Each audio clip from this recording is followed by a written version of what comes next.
কৃষ্ণ জয় গুৰু শংকৰ পৰম শ্ৰদ্ধাভাজন বান্ধৱে মাতি সমস্ত আজি মহাপুৰুষ মাধৱদেৱৰ জন্মোৎসৱ সেয়েহে সকলো বান্ধৱাই মাতি সমস্তলৈ বন্ধু বান্ধৱী সমস্তলৈকে আমি সেৱা নিবেদন কৰিলো। আজি দিনটো আমাৰ বাবে অতি আনন্দৰ দিন, অতি পবিত্ৰ দিন, কাৰণ এই দিনটোতেই মহাপুৰুষ মাধৱদেৱ জন্ম হৈ আমাৰ এই অসম ভূমিক জগতত চিনাকি কৰাই দিলে। মহাপুৰুষ শ্ৰীমন্ত শংকৰদেৱক চিনাকি কৰাই দিলে। ত্ৰিভুৱন বন্দন দৈৱকী নন্দন জু হৰিমাৰ লকংখ জগজনতায়ণ দেৱ নাৰায়ণ শংকৰ তাকেৰি অংশ বুলি পৰম পুৰুষ কৃষ্ণই যে শংকৰ আৰু শংকৰে যে কৃষ্ণৰ এখন হৰিনাম ধৰ্ম জগতত বিদিত কৰালে, সেই কথাও জগতক জনালে। অৱনিশিচাৰি বেদ বিচাৰি পেকত কৰো হৰি নাম বুলি জগতক জনালে। এই মহাপুৰুষ মাধৱদেৱ জন্ম নোহোৱা হলে হয়তো মহাপুৰুষ শংকৰদেৱক আমি আজি চিনি নাপালো হয়। মহাপুৰুষ শংকৰদেৱক জগতক চিনাকি কৰাই দিয়াৰ লগে লগেই মহাপুৰুষ শংকৰদেৱ গুৰুজনাই প্ৰতিষ্ঠা কৰা এখন হৰিনাম ধৰ্ম দৃঢ়ভাৱে প্ৰতিষ্ঠিত কৰি জগতক চিনাকি কৰাই দিলে যে শ্ৰীমন্ত শংকৰ হৰি ভকতৰ জানা যেন কল্পতৰু তাহান্ত বিনাই নাই নাই নাই আমাৰ পৰম গুৰু বুলি গুৰু বস্তুক আনি জগতত দিলে। মহাপুৰুষ শ্ৰীমন্ত শংকৰদেৱে দেৱবস্তু কৃষ্ণক চিনাকি কৰাইছিলে আৰু এই দেৱবস্তুক পোৱাৰ পথ মহাপুৰুষ শংকৰদেৱে নাম বস্তুৰ জৰিয়তে কৰাইছিলে আৰু মহাপুৰুষ মাধৱদেৱে নিজে ভকত বস্তু হৈ এই নামক প্ৰতিষ্ঠা কৰি জগতত আমাক এক হৰিনাম ধৰ্ম আচৰণ কৰিবৰ কাৰণে দৃঢ়ভাৱে আমাৰ জাতিটোক সমাজখনক আমাক প্ৰতিষ্ঠিত কৰি থৈ গল। তাৰপৰা সমস্ত আপোনাৰ সকলোৱে জানে যে পৃথিৱীৰ আটাইতকৈ বেছি ভাষালৈ অনুদিত আৰু পঢ়া গ্ৰন্থখন হৈছে দান্তে ডিভাইন কমেডিয়া গ্ৰন্থখন। দ্বিতীয় স্থানত আছে ভাৰতৰ শ্ৰীমদ ভাগৱত গীতা শাস্ত্ৰখন। এই গীতা শাস্ত্ৰখন এতিয়ালৈকে পৃথিৱীৰ প্ৰায় 50টাৰো অধিক ভাষাত 25,000ৰো অধিক গদ্য পদ্য অনুবাদ হৈছে আৰু বহু ভাষালৈ অনুবাদিত হোৱা কাম চলি আছে। ভাৰতীয় পণ্ডিতসকলে আক্ষেপ প্ৰকাশ কৰিছে যে সংস্কৃত গীতাখনৰ অৰ্থ আৰু ৰস লাভ নকৰাৰ কাৰণে ভাৰতৰ এই ধৰ্মগ্ৰন্থ বা দাৰ্শনিক গ্ৰন্থখন দ্বিতীয় স্থানত আছে। দান্তে ডিভাইন কমেডিখন এক নম্বৰ স্থানত আছে। কিন্তু প্ৰকৃত সংস্কৃত গীতা শাস্ত্ৰখনৰ ৰস আৰু তত্ত্ব উপলব্ধি কৰিবলৈ পোৱা হলে হয়তো এই গীতা শাস্ত্ৰখনে পৃথিৱীৰ এক নম্বৰ গ্ৰন্থ হিচাপে কাব্য গ্ৰন্থ হিচাপে প্ৰতিষ্ঠিত হলহেঁতেন, প্ৰতিষ্ঠা লাভ কৰিলেহেঁতেন। আমি এইখিনিতে আপোনালোকক অৱগত কৰাব বিচাৰিছো, পৃথিৱীৰ সৰ্বস্থানত থকা গীতা শাস্ত্ৰখনকে এটা শ্লোকত ৰাখি মহাগ্ৰন্থ নামঘোষা ৰচনা কৰা মহাপুৰুষ মাধৱদেৱ এই অসম ভূমিতে জন্ম লাভ কৰিছিল। মাধৱপুৰুষে নামঘোষাত গীতা শাস্ত্ৰখনৰ বিষয়ে লিখিছে, ভগৱন্ত ভক্তিযুক্ত পুৰুষৰ আত্মবোধ মাধৱৰ প্ৰসাদে মিলয় কৃষ্ণৰ কৃপাত তেৱে গোচৰ সংসাৰ ভয় এহি মানে গীতাৰ দিন নয়। এনে মহাগ্ৰন্থ ৰচনা কৰা মহাপুৰুষ মাধৱদেৱ অসমত জন্ম হৈছে। কিমান ভাগ্যৱান আমি অসমীয়া জাতিটো, অসমীয়া ভাষা, অসমীয়া সংস্কৃতি, অসমীয়া জাতি, আমি কিমান ভাগ্যৱান বা পাই সমস্ত আপোনালোকে ভাবি চাওক। এইজন মহাপুৰুষ মাধৱদেৱৰ জন্মোৎসৱ আজি আমি এই জন্মোৎসৱ ভাগি উদযাপন কৰিছো, নকৰা নহয়। নামঘৰে পাঠ প্ৰসংগ অনুষ্ঠিত কৰি মাধৱ পুৰুষক স্মৰণ কৰি গুৰুজনাৰ নীতি আদৰ্শৰে আমি মাত্ৰ নিত্য নৈমিত্তিক কৰ্মখিনি কৰি ৰাখিছো। সমস্ত মহাপুৰুষ মাধৱদেৱে নামঘোষা শাস্ত্ৰখন অসমীয়া ভাষাত ৰচনা কৰি আমাক অসমীয়া জাতিটোক পৃথিৱীত প্ৰতিষ্ঠা কৰি থৈ গল। যদি মহাপুৰুষ মাধৱদেৱে এই নামঘোষা গ্ৰন্থখন এই দুৰ্ভগীয়া অসমীয়া ভাষাটোত ৰচনা নকৰি আন ভাষাত সংস্কৃত বা আন কোনো সৰ্বভাৰতীয় ভাষাত যদি ৰচনা কৰিলে হয় তেতিয়াহ'লে মহাপুৰুষ মাধৱদেৱ বিশ্বৰ এজন বিখ্যাত কবি বা লেখক হৈ প্ৰতিষ্ঠিত নিশ্চয় হ'ল হয়। আমি আমাৰ এই মহাপুৰুষজনাক বা আমাৰ গুৰুজনাকো আমি আজিলৈকে প্ৰতিষ্ঠা কৰিব পৰা নাই।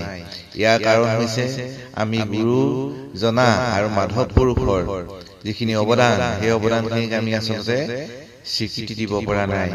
বৰ্তমান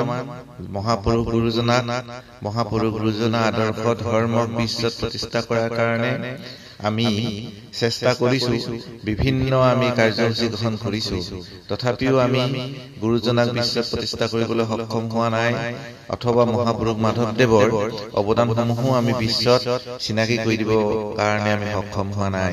ইয়াৰ কাৰণটো হৈছে যে আমি মহাপুৰুষ গুৰুজনা আৰু মাধৱ পুৰুষক নিজৰ পিতৃস্বৰূপ হিচাপে আমি আজিও অন্তৰে মানি ল'ব পৰা নাই, যাৰ কাৰণে আমি বিশ্বত প্ৰতিষ্ঠা কৰাটো বহু দূৰৰ কথা।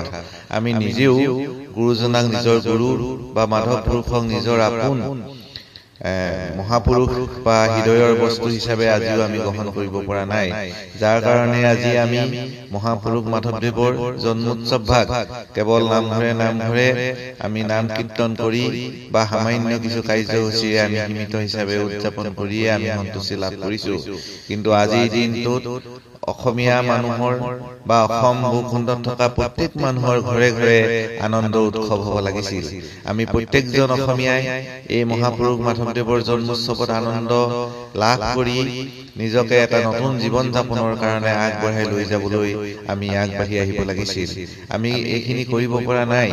আমি কেৱল মাত্ৰ ভকতসকললৈ নামঘৰসমূহলৈ আমি এই কামসমূহ এৰি থৈ আমি অসমীয়া জাতিটোক কেনেকৈ যে আগবঢ়াই নিম সেই কথাটো ভাবিলে কেতিয়াবা আমি আচৰিত হওঁ।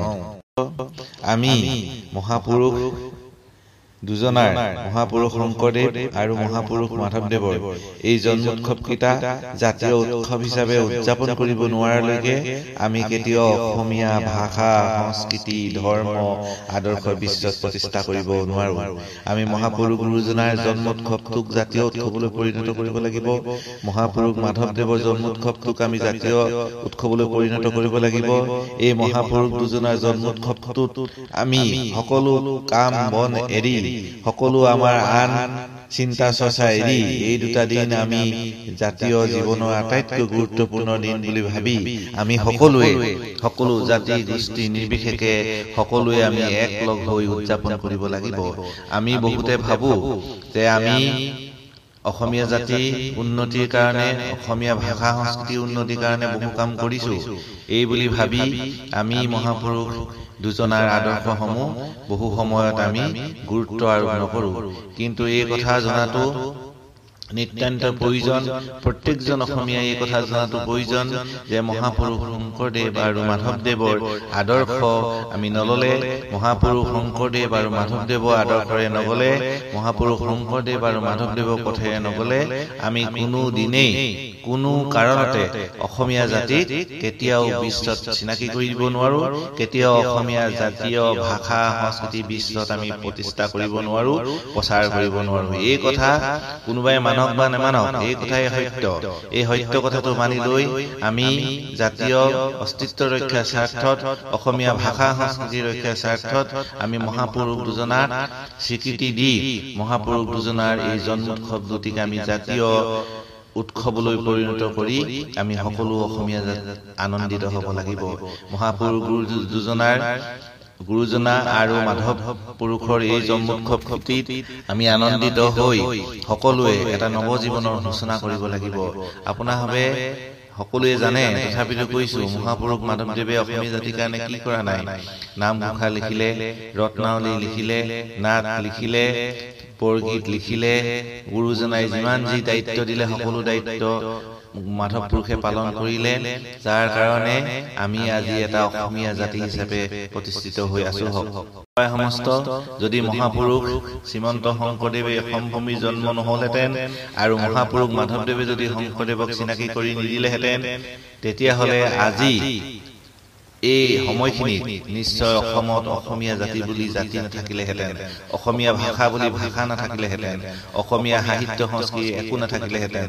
যি ভাষা যি সংস্কৃতিক লৈ আমি গৌৰৱবোধ কৰো, আমি নিজকে আত্মবোধত মহিয়ান কৰি তুলিবলৈ আমি চেষ্টা কৰি থাকো, সেই ভাষা সংস্কৃতি কিন্তু শ্ৰীমন্ত শংকৰদেৱ আৰু মাধৱদেৱৰ সুতিৰে বৈ অহা আৰু শ্ৰীমন্ত শংকৰদেৱ আৰু মাধৱদেৱৰ আদৰ্শতে প্ৰতিষ্ঠিত হোৱা।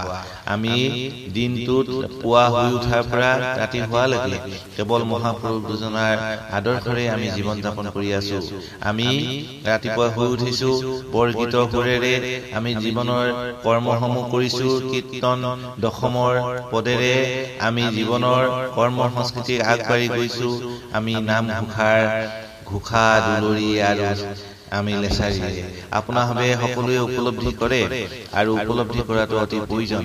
আমি সেইকাৰণে সমস্ত আমি বাস্তৱ দৃষ্টিভংগী গ্ৰহণ কৰি বিজ্ঞানসন্মত চিন্তা চৰ্চাৰে অসমীয়া জাতিটোক প্ৰতিষ্ঠা কৰাৰ কাৰণে মহাপুৰুষ গুৰু শ্ৰীমন্ত শংকৰদেৱ আৰু মাধৱ পুৰুষৰ জন্ম উৎসৱ কেইটাক জাতীয় উৎসৱলৈ পৰিণত কৰিবলৈ আহক, আমি সকলোৱে আগবাঢ়ি আহক। ইয়াৰ অবিহনে আমাৰ অসমীয়া জাতিটোক প্ৰতিষ্ঠা কৰা আৰু অসমীয়া জাতিটোক চিনাকি কৰি দিয়াৰ আন কোনো উপায় নাই। এই আশাৰে আজি আপোনাৰ হ'ব সকলোলৈকে মহাপুৰুষ মাধৱদেৱৰ জন্ম উৎসৱৰ সেৱা ভাগ নিবেদন কৰিছো। আশা কৰিছো আপোনাৰ সকলোৱে মহাপুৰুষ মাধৱদেৱৰ জন্ম উৎসৱ উদযাপন কৰি আনন্দিত হৈছে। আগন্তুক বৰ্ষটোত যাতে আমি মহাপুৰুষ মাধৱদেৱৰ আদৰ্শসমূহ বাস্তৱায়িত কৰিব পাৰো, গুৰুজনাৰ আদৰ্শসমূহ যাতে আমি জনজীৱনলৈ লৈ যাব পাৰো, এই আশা কৰি আমি সেৱা নিবেদন কৰিছো। কৃষ্ণ জয় গুৰু শংকৰ।